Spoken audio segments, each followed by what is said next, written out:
Hi everyone, and thanks for joining us today.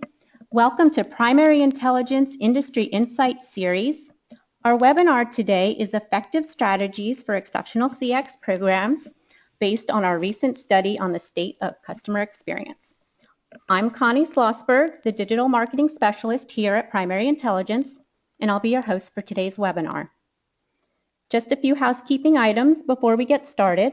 The presentation will be recorded and available on our website as soon as possible. We will have a Q&A at the end of the presentation, so use the chat window to submit questions at any time.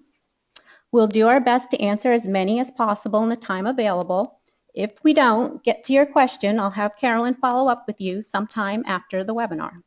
Also, we're live tweeting, so feel free to share your thoughts. Use hashtag CXBestPractices. Okay, we got that out of the way, and I'm excited to introduce Carolyn Galvin as our presenter today. She has some strategies she's discovered from our State of Customer Experience report to share with you. I'll give you a quick background on Carolyn. She has been working in the intelligence space for 20 years. She started with the CIA as an intelligence officer. She had her own consulting company and currently teaches business management classes for the University of Maryland. She was a program consultant for us, but now serves as our Director of Industry Insights. I know you're anxious to hear Carolyn. Carolyn, are you ready? Are you ready? I'm ready. Thank you, Connie, and thanks to all of you for joining us today. As Connie mentioned, we are really excited about sharing some of our findings from our recent State of Customer Experience study with you. We do have a lot to cover today, so let's go ahead and get started. So in terms of our agenda today, we're going to give you just a very brief overview of primary intelligence, where we've come from and where we are today. We'll then talk about our research background and methodology, and after that we'll dive into some of the key findings that we found from our State of Customer Experience research. And the way that we'll frame the key findings is to start off with a quote that really embodies some of the key findings that we found from the research, and then from the quote we'll go on to buttress that quote or that remark with some of those very detailed findings. We'll finish up with some conclusions and recommendations and then have time for Q&A at the end. So to start off with a very brief overview of primary intelligence, Ken Allred is our founder of Primary Intelligence, and he's really been the force and the inspiration behind our success. Along with 3 friends and colleagues, Ken started Primary Intelligence in his unfinished basement in Draper, Utah 15 years ago. And this was a pretty small space, about 500 square feet. At the time, Ken was a sales professional. He didn't always understand why he was winning and losing in competitive sales situations. So he wanted to devise a methodology and form a win-loss analysis company to better understand that and to help other sales professionals also understand why they were winning and why they were losing.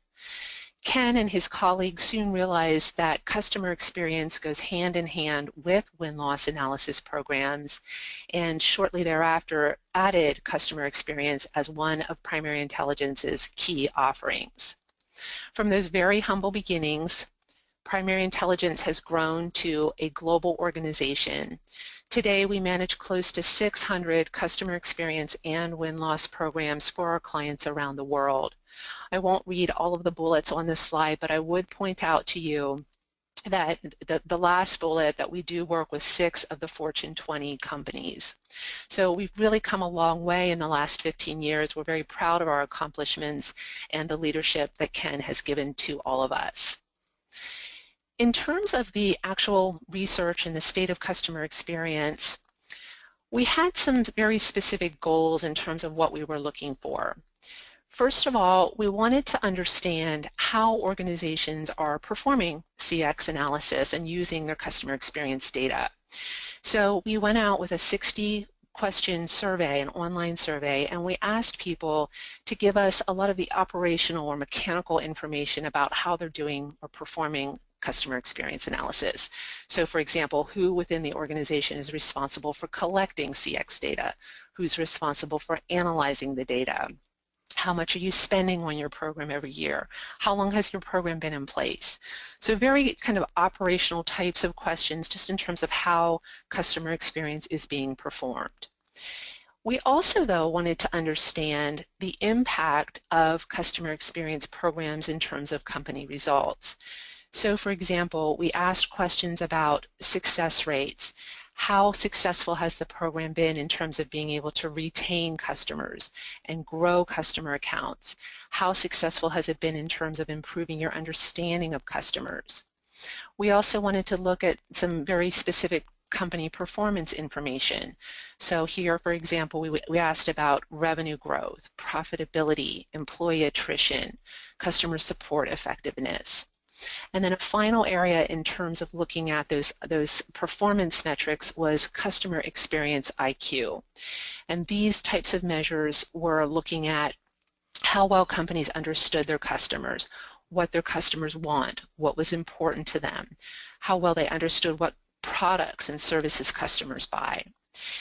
So for the state of customer experience analysis study, we combined all of that data. We took the operational data and overlaid on top of that the company results or reporting data in terms of how well companies are doing. And from that information, we could then look to see what some best practices were in terms of the most effective strategies or operational strategies that companies were employing for the most successful results.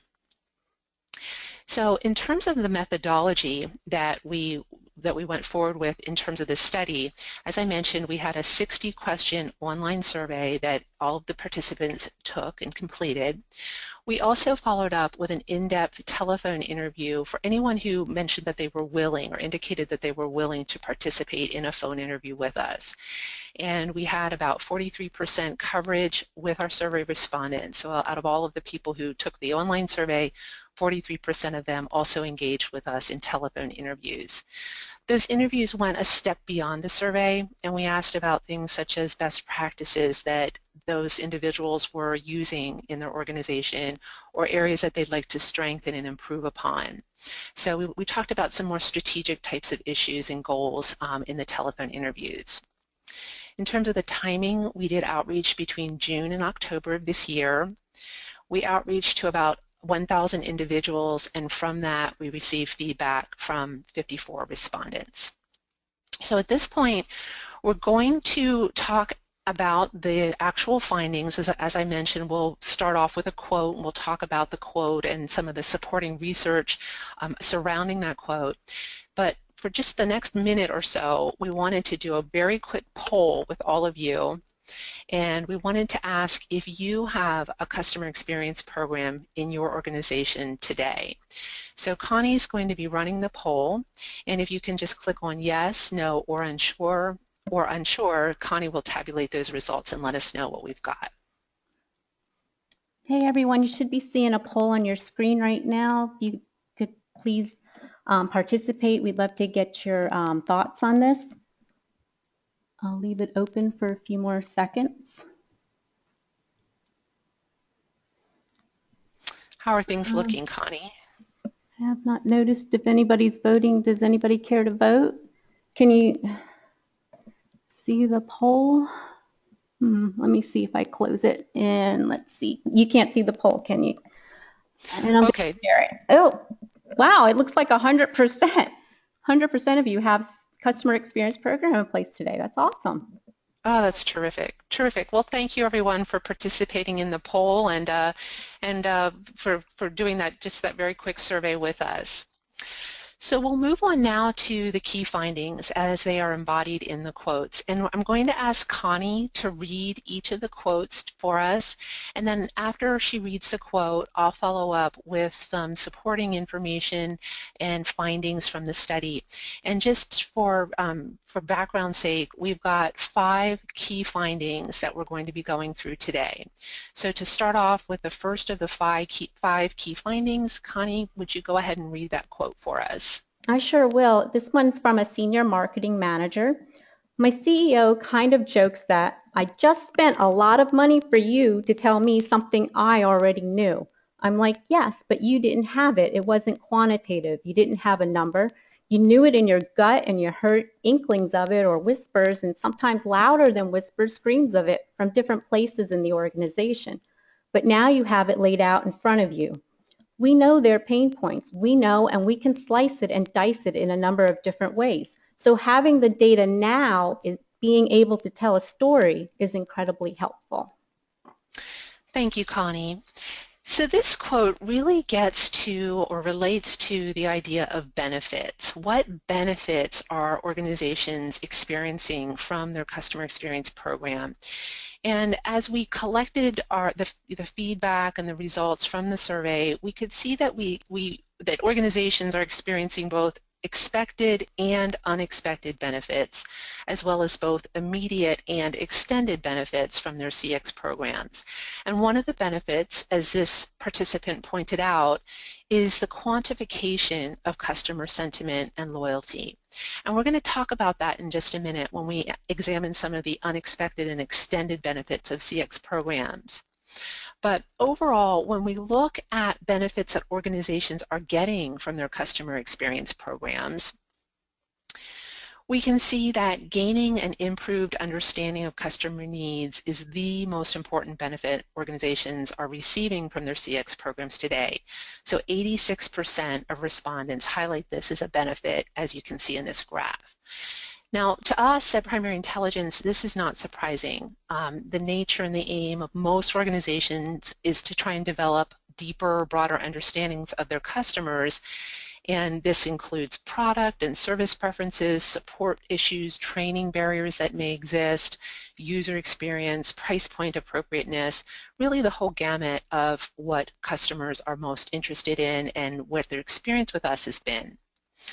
It's also interesting as we think about benefits that as I was looking through the state of customer experience results, it also got me thinking about some other industry research that we recently completed that spotlighted the importance of understanding buyer needs in competitive sales opportunities. So in this research, which encompassed feedback from over 10,000 B2B buyers since 2008, we found that the ability to understand buyer needs was the most important factor when buyers were judging sales performance and considering vendors in competitive sales opportunities. So understanding buyer needs was more important than 8 other standard criteria that we use to judge sales effectiveness. And when we look at the parallels between competitive sales opportunities and customer experience with existing customers, we can see that understanding the needs of customers and buyers is a universal desire. So it's not only from prospects and new customers to us, but from our current customers as well. So if you're a sales manager or on an account team, if you really take the time to understand the needs of all of your audiences, whether they're a prospect or current customer, you will reap the rewards of new and existing contracts. So just kind of a tie-in there to some other buyer needs research that we recently completed. So I mentioned just a minute ago about expected and unexpected benefits. I'd now like to talk a little bit about some of the unexpected benefits that survey respondents and participants mentioned to us. One of them certainly is the quantification of customer feedback. So as we saw in the earlier quote, this is very, very important. And one thing I wanted to point out is that, many times company executives especially really feel strongly that they understand the desires and the preferences of their customers. However, their beliefs may hinge on a very small handful of data points or a very small number of customers who happen to be particularly vocal, yet they don't represent the preferences of the larger customer base. So collecting that customer experience information from a larger, broader audience or a broader set of voices really helps to identify the most important issue to the widest group of customers. And importantly, it can also give us insights in terms of how to best address those issues. One person that I spoke with He described the quantitative benefits that his organization's customer experience initiatives provided, and he highlighted how they're incorporating CX data into quarterly metrics. And this is allowing the company to track CX feedback monthly and report those statistics to their C-level executives. And in this way, there's a lot of transparency and accountability in terms of understanding what's going on, where they're making improvements, and what they're doing to change, and be more customer-centric. He mentioned specifically that he thought it has really helped them a lot in terms of incorporating voice of the customer types of data and change into the process and doing better overall. Another unexpected benefit is really just having benefits to a broader audience. So, a lot of the people that we talked to mentioned that they extend, that the customer experience extends benefits to the program, such as implementing changes to products or services that will benefit their entire customer population. So taking a very proactive approach really leads to reduced customer complaints, improved customer retention over the long term. One person, for example, mentioned during one of my calls that they have taken some things that have worked very well in some accounts and pushed them out, pushed them out or applied them to other accounts proactively before anybody else asked about this, and this has been very helpful in terms of highlighting these successes in other organizations as well. Benchmarking against competitors was another unexpected benefit of CX programs. In one instance, an insurance firm that I spoke with, the individual mentioned that they are benchmarking themselves against other players in the industry with whom they compete on a regular basis. So they've used areas that they have identified as being major drivers of customer satisfaction or loyalty, and they've tracked these metrics, both their own metrics and their competitors' metrics, on a monthly basis, managing to those areas where there were both gaps and opportunities for improvement and competitive displacement. And then finally, understanding data cleanliness is another unexpected benefit. So most organizations have mastered the ability to accurately track customer purchases or support issues or other interactions with customers that they may have with them. But really understanding the nuances of what's going on, what's working well, what's not working, is an added benefit from CX programs. One senior director that I spoke with mentioned that they thought that they were adequately and successfully closing out some service requests, and he works in a call center environment, but they found out later that they were having a lot of reopens on these call tickets that they thought that they had closed. So even though they thought the issue was resolved, they were having these reoccurrences, and through some detailed analysis of customer feedback, they were able to identify and implement a more rigorous closure process, and this has really reduced post-closure escalation significantly for them. So just a couple of unexpected benefits that come from CX analysis and CX programs as well. We'll go ahead and move on to our second key finding, and I'll ask Connie to read this quote again for us. Sure, this one's from a VP of Customer Operations. Probably one of the best practices we believe in is being pretty open with any of the results and feedback, and really to provide that as widely as possible within the company.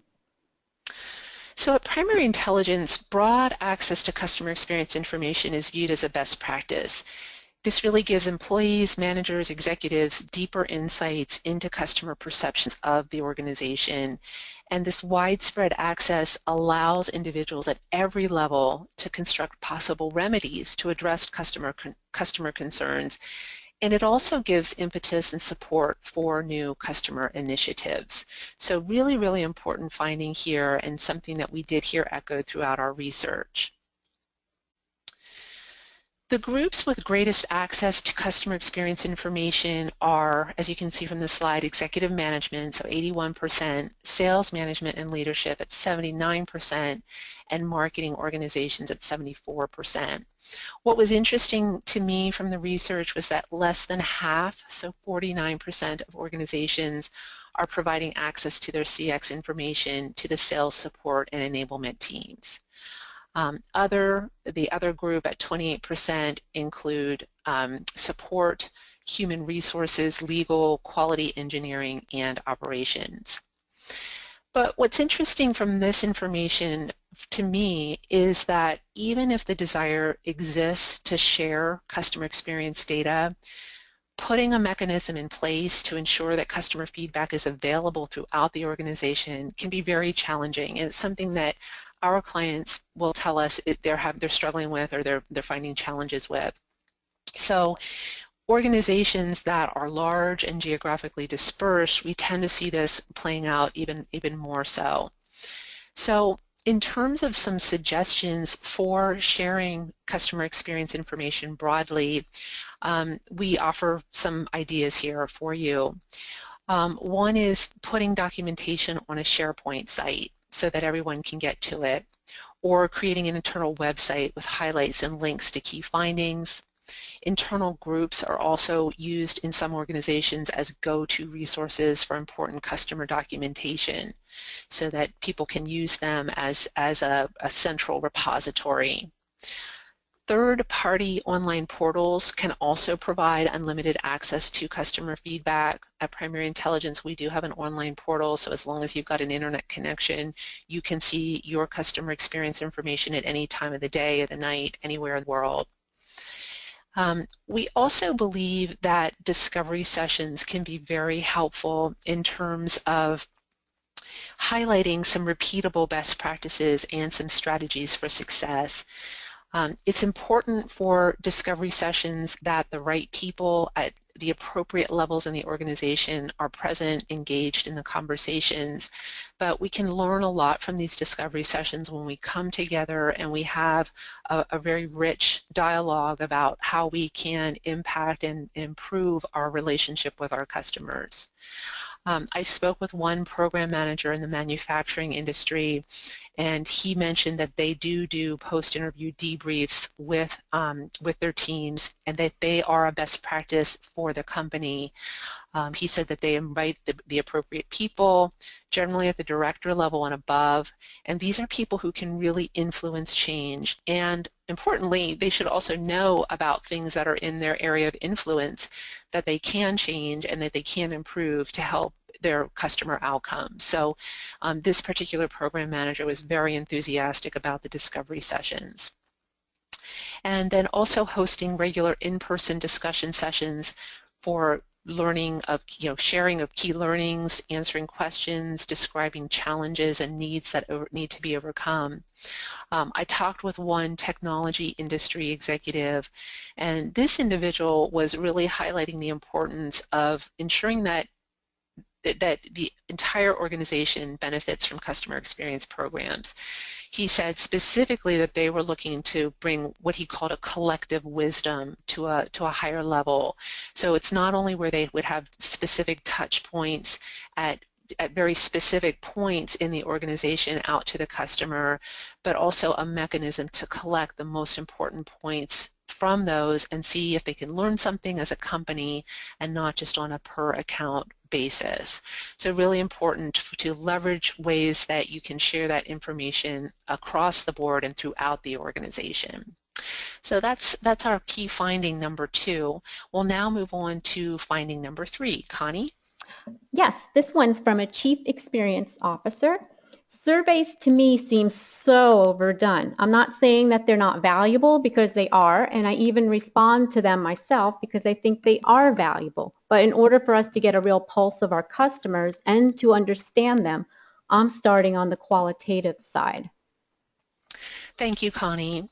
So when we think about surveys, we generally think about closed-ended feedback. So this is feedback that's typically collected in an online survey. It involves rating scales or check the box or yes/no types of questions. and it's, again, data that's typically very quantitative in nature. And closed-ended feedback is usually very efficient, and it's very straightforward for our customers to answer these types of questions. It can also be very straightforward for us as an organization to analyze, because we're simply slicing and dicing information. It also provides the ability to easily compare different parts of the organization, so different, member effectiveness or overall customer experience from kind of a temperature-taking perspective. In contrast, when we think about open-ended feedback, this is typically very qualitative in nature, and it includes verbal comments or written comments that generally provide context behind the closed-ended quantitative data. So, for example, if we saw from the quantitative survey feedback that the respondent had given us a 1 or a 2 on a 0 to 10 point scale, it would benefit us to follow up and ask the individual why they gave us that very low feedback. Similarly, if we saw a 9 or a 10, again on that 0 to 10 point rating scale, it would be really helpful to understand why we had gotten such a high rating so that we can continue doing what we've been doing so well. As you can see from this graph, the overwhelming majority of respondents are collecting both open and closed-ended feedback in their customer experience programs today. And this is really terrific because collecting this combination of open-ended and closed-ended feedback, it allows you to have the quantitative information and also to tell a story with the qualitative information. In many organizations today, many organizations are very data-driven. So if you only have qualitative comments or qualitative feedback, there is sometimes some skepticism from data hounds and people who are very focused and centered on the data and the quantitative aspects. They don't always know what to do with that unstructured feedback. And this is especially true if you're not using any sort of text mining or text analytics to sort out and understand that qualitative feedback. But at the same time, having only the quantitative data, so only those data points, it doesn't tell us the whole story. It doesn't describe why we're getting the 1 or 2 on the 0 to 10 point scale or why we're getting the 9 or the 10. It's really devoid of specifics, and this can be particularly difficult to find yourself in if you're trying to understand why your customers are staying or leaving and why they're remaining loyal or churning to a competitor. So really important, at Primary Intelligence, we see the combination of open and closed-ended feedback, quantitative, qualitative, as a best practice. The most popular method of collecting open-ended feedback is through electronic surveys. So 85% of organizations are collecting qualitative feedback in this manner. We can see that an additional 59% collecting open-ended CX feedback through telephone interviews and close to 50% utilizing on-site or on-person visits. Or in-person visits, excuse me. So I thought what would be helpful at this point would be to kind of show some of the advantages and disadvantages of these different types of collection methodologies. So I put together this table for you, and I'll just quickly step through the online surveys, on-site visits, and phone interviews in terms of some advantages and disadvantages that we see. In terms of the online surveys, as I mentioned, they surely are efficient both for the respondent and for the organization, but we have no ability to probe into why we're getting very high, very low ratings.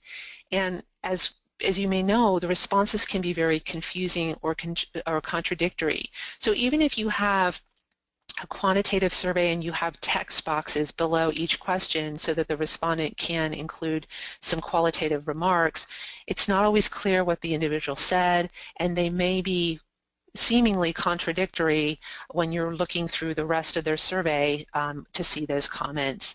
So there's no ability to follow up and ask them about any sort of inconsistencies. In terms of on-site visits, these are real helpful in terms of showing customers the extent of care and attention that we're willing to pay to them and really address their needs. especially if we have an executive who takes the time to meet with a customer face-to-face and really address some problems head-on. It also shows our customers that we're not hiding behind a computer screen, we're not hiding behind armies of mid-level managers, but we are willing to meet with them face-to-face.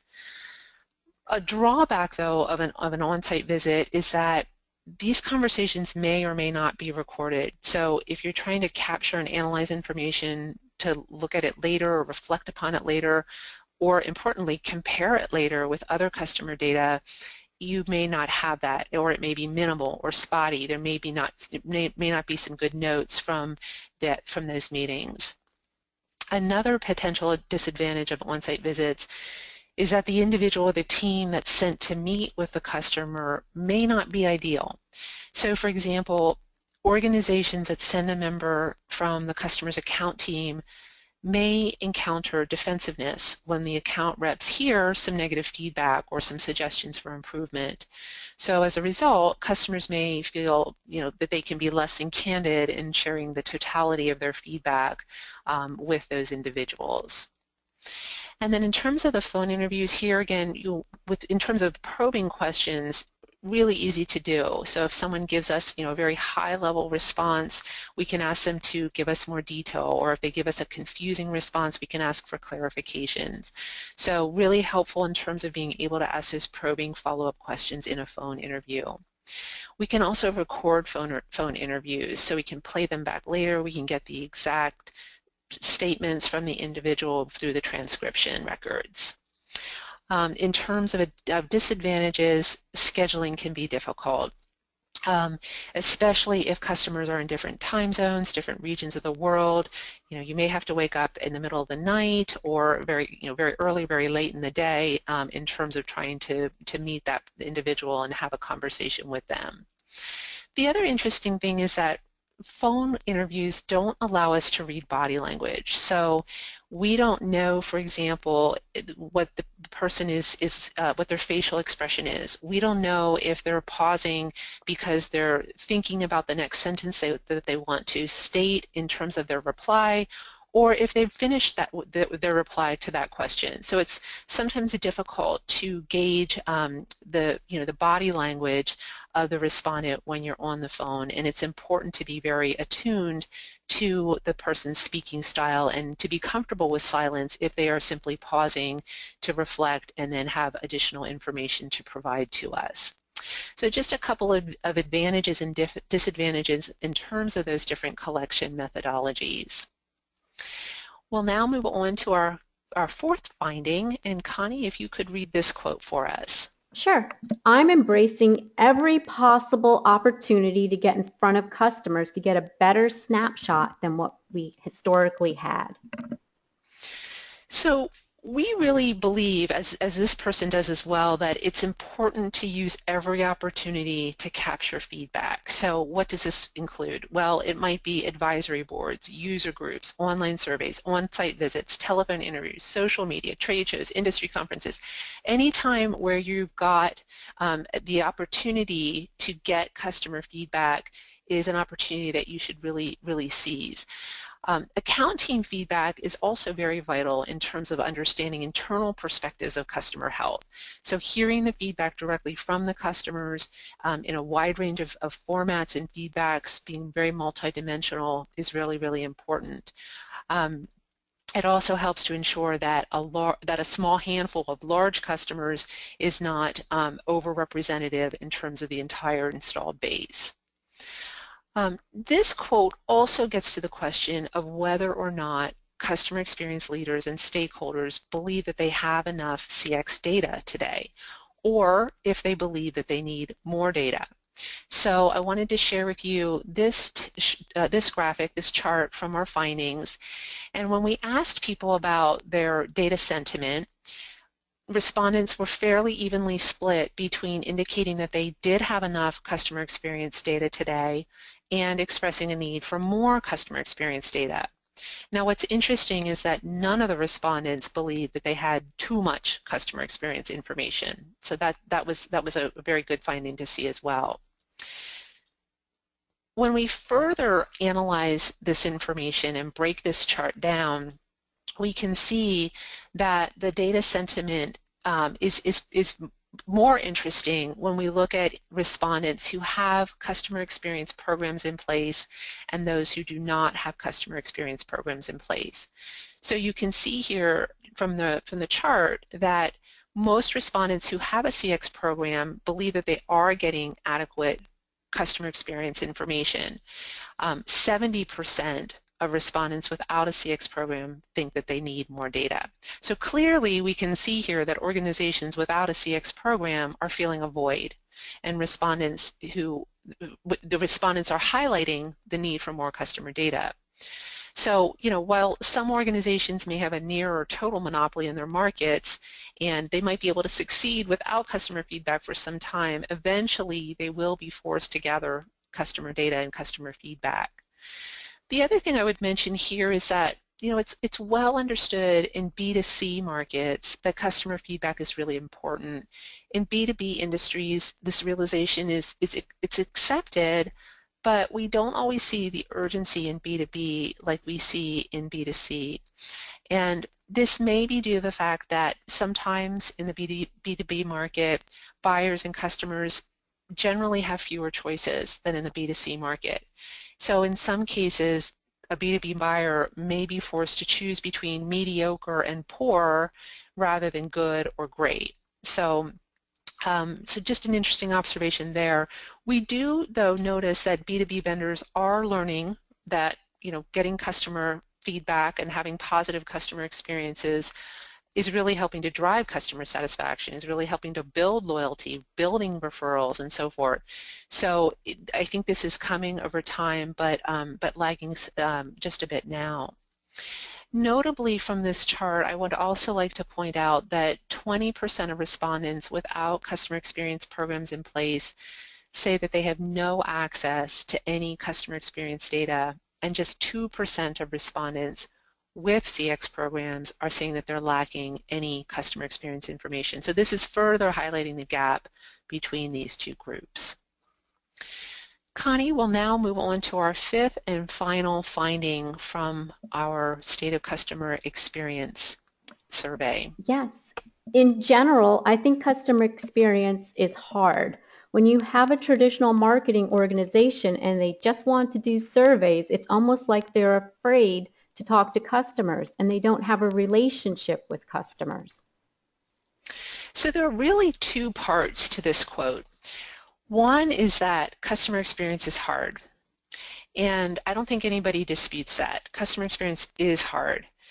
One measure of how hard CX is how far we can move the needle on customer retention rate improvements. So that was one of the questions we asked in our survey. And as you can see from this chart, over half, or 53% of respondents said, we aren't sure when we asked them to rate how much their customer retention rate has improved over the past year due to their CX program. The remainder of the responses were fairly evenly split between 1 to 5% improvements and 11 to 20% improvements. But noteworthy is that circle there in the middle, the fact that no organizations believed that their retention rates had improved more than 20% in the past 12 months. So this to us really indicates some significant potential for improvement in terms of customer experience programs. The second part of this quote relates to communication. So we can see they're afraid to talk to customers and they don't have a relationship with customers.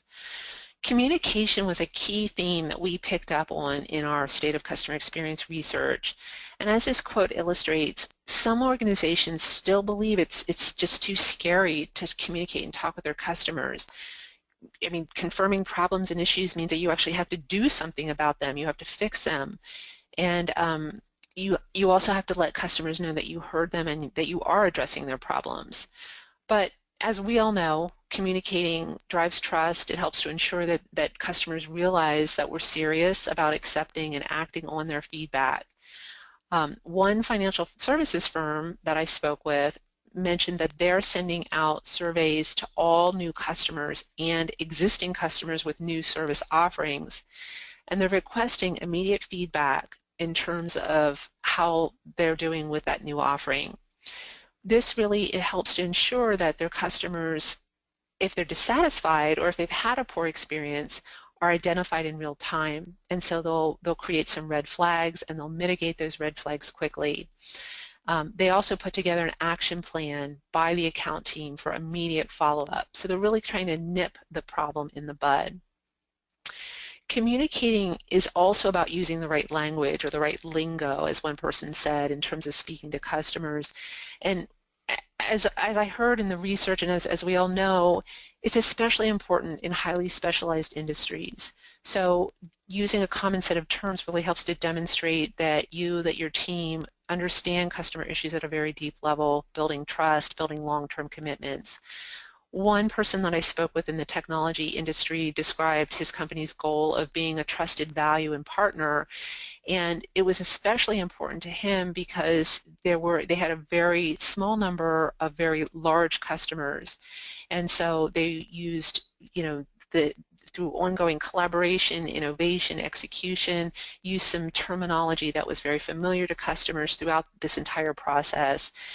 Not doing this would really cut them out of any sort of next generation development going forward. So really, really critical. Along with that, communicating customer experience results to employees frequently and on an ongoing basis really helps to ensure program success. It allows internal stakeholders to see how initiatives are playing out in different parts of the organization, and it also builds momentum for continued success. So it's really, really important to celebrate organizational successes, publicly recognizing different organizations and departments who are making progress, and especially when reporting updates to internal employees. This really helps in terms of making sure employees are receptive, they're excited, that they feel that they are part of the ongoing journey. One executive that I spoke with in talking about this mentioned that her organization has a focus on different mediums. So they might have, for example, an infographic that they send out to their employees, and that infographic might have some recent scores and recent results from, for example, a Net Promoter Score. The next time they might have a video talking about a project that's kicking off. They've also used grassroots champions throughout the organization who have really been a catalyst for change for them, and they've been able to share what they're doing in their organization as well. The last thing I'd like to mention about communication is that the use of stories is really powerful in terms of spreading success stories about customer experience throughout the organization internally. One customer experience leader that I spoke with mentioned that going out, spending time with customers to get those stories is important, and it also allows your customers to tell them for you. She mentioned that she was able to engage her entire executive team for a day-and-a-half session, and incidentally, she said that her staff was just aghast that she didn't have any PowerPoints prepared for this session, that she was simply going to lead with these customer stories. But she said it was so powerful and it was so effective, and the day-and-a-half session went exceedingly well beyond her expectations. So lead with stories about what's effective and let your customers do the talking for you. Those are the top 5 findings that we found. Certainly we have a lot more information in the actual study, but those are some of the more salient points that we pulled from the research findings. We'll now spend just a little bit of time talking about some concluding remarks and some recommendations also that came out of this study and from our discussions with customer experience leaders. The first recommendation is the importance of support from senior executives. Really, really, really important to have the senior executive teams buy in terms of customer experience. So if you are a customer experience leader in your organization, if you can be invited to those executive committee meetings, or at least have an executive champion that you can go to help to break any sort of log jams, very, very critical. Without support from senior executives, it's very difficult, some would say impossible, to make sure that the program is successful. Engaging employees is also very, very critical. We really need to make sure that everybody's on board, that they understand the program, that they're engaged in the program, that they are champions for the program. You know, one of the themes that we heard throughout the presentation was that customer experience needs to be part of the organization's DNA. It needs to be something that everyone recognizes as part of their role in the organization. So we're not just pointing a finger and directing customers to a specific group or a specific functional area, but we are taking responsibility for customer experience, and we're all doing that collectively within the organization. Closed feedback loops were also something that was mentioned from many of the respondents that we talked to for those telephone interviews. And it was coming across loud and clear. So making sure that we are not only collecting the information, which many of us are doing today, but we're also addressing customer concerns, and we're letting customers know that we heard those concerns and here are the steps that we're taking to address the issues. And then we are actually going through and following up and correcting those issues. So really having the closed feedback loops so that we are getting resolution on customers' most important priorities and concerns. Repeatable processes for fast follow-up was another idea or another suggestion that came up in our research, and this is especially important for very large organizations, organizations that are geographically dispersed or that may be operating in different vertical industries or have complexity to their processes. It allows us to follow up quickly, and it also allows us to follow up consistently so that we're providing the same high standards of care to all of our customers throughout the process. So if you can put some repeatable processes in place, very helpful not only to yourselves but to your customers as well. Debriefing and discovery sessions, as I had mentioned earlier, they are a best practice at Primary Intelligence, and for many of Primary Intelligence customer experience clients. They give you the ability to have a session with other leaders and to talk about the customer feedback as a group. Now sure, you could individually read customer remarks and you could see customer feedbacks from surveys and from telephone interviews or from on-site visits. You could do that individually, but having those debriefing and those discovery sessions brings together a group of individuals so that you're all brainstorming together. It's the concept of 1 + 1 = 3. It's greater than any of us can individually come up with. It provides some really good brainstorming and idea sessions in terms of how we can best address customer needs. Customer journey mapping was also mentioned by a number of different participants as being very, very important, and also something that we see as being very important at Primary Intelligence. So customer journey mapping is just what it says. It's mapping out our customer's journey with us at every stage of their involvement and their touch point with us. So that would be from the initial outreach to get information about your product or your service. How did that go for your customer? To the presentation and the demonstration by the sales rep? Was it on-site? Was it through a WebEx? How did that go for the customer? During the purchase process, was that a smooth journey for the customer? And then using your product. So at every step along the way through to end of life is very important in terms of mapping out how we're doing in terms of the customer journey. Taking incremental steps was also something that was recommended and something that we also endorse at Primary Intelligence. You know, a lot of people talked about the fact that we don't want to go out initially and try and boil the ocean. We want to have some small baby steps, if you will, and get some of those early successes so that you can point back to those early successes and say, look, this is what customer experience is doing for us. This is how it's benefiting our organization. And from there, you can continue on and on.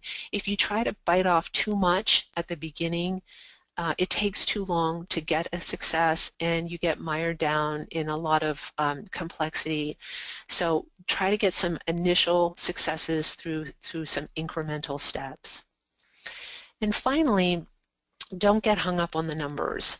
A lot of organizations will look at specific numbers, maybe it's a net promoter score or other dashboard types of numbers, and they'll manage to that. And while numbers can be very important and certainly something that we want to notice and to keep an eye on, we also want to understand from a qualitative perspective how we're doing in terms of our customers' experience with us. So putting the numbers aside and really trying to understand from the voice of the customer is really a critical recommendation as well. We do have more information on customer experience. We've got some information on the recent report that we just published. We have some information about our industry insights group at Primary Intelligence and so on. We have added this slide as an attachment in GoToWebinar, and you can see this in your GoToWebinar console. It's entitled Primary Intelligence Helpful Hints, so you don't need to write down all of these links and all of this information, but you can simply download it from your GoToWebinar console if you'd like. With that, we'll go ahead and open it up for questions, and following the questions, we will announce our two prize winners from our random drawing from our prizes for the participants in our study. So, Connie, we'll go ahead and open it up for questions, and then we'll talk about some prizes. Yes, Carolyn, we do have a couple of questions. The first one is, how often should I contact my customer for feedback? That's a great question, Connie. So contacting our customers for feedback is important. Obviously, that's where customer experience begins. It's very critical in terms of gathering their feedback. If we're not contacting them, then we don't know how their experience is going with us. But it's also important not to over-survey our customers. And we call this, at Primary Intelligence, we call this respondent fatigue, where we're just constantly going out, or organizations are constantly going out every week or every month and asking for feedback.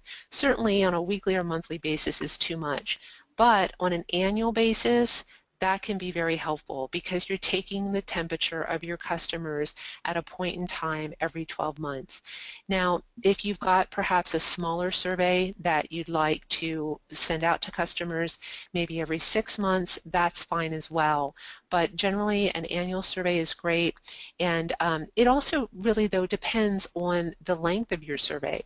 So some organizations are using maybe a 3-question survey or a 5-question survey. If you're having shorter surveys, certainly it's more acceptable to contact your customers more regularly. But certainly if you're looking for some in-depth feedback about different parts of your organization, and it's going to take the individual 5, 10 or longer minutes to complete it, and certainly if you're asking for on-site or telephone interviews, we would want to recommend then that you reach out to them on a more limited basis so that you can really get their full feedback and not have your respondents fatigued from too many follow-ups. Great. Thanks, Carolyn. We have time for one more. The majority of respondents said they want more customer experience data. How difficult is it to receive valid feedback from a busy customer? That's a great question as well, and so it really relates to the last question. We understand that many of our customers are busy, and we always, when we go out for feedback, we always preface our remarks and our requests with, we understand you're very busy, but we also recognize that it's important to get good feedback. And so, again, if we're not over-surveying customers, there's a lower likelihood that we're going to be getting faulty information, higher likelihood that we're going to get rich, helpful information.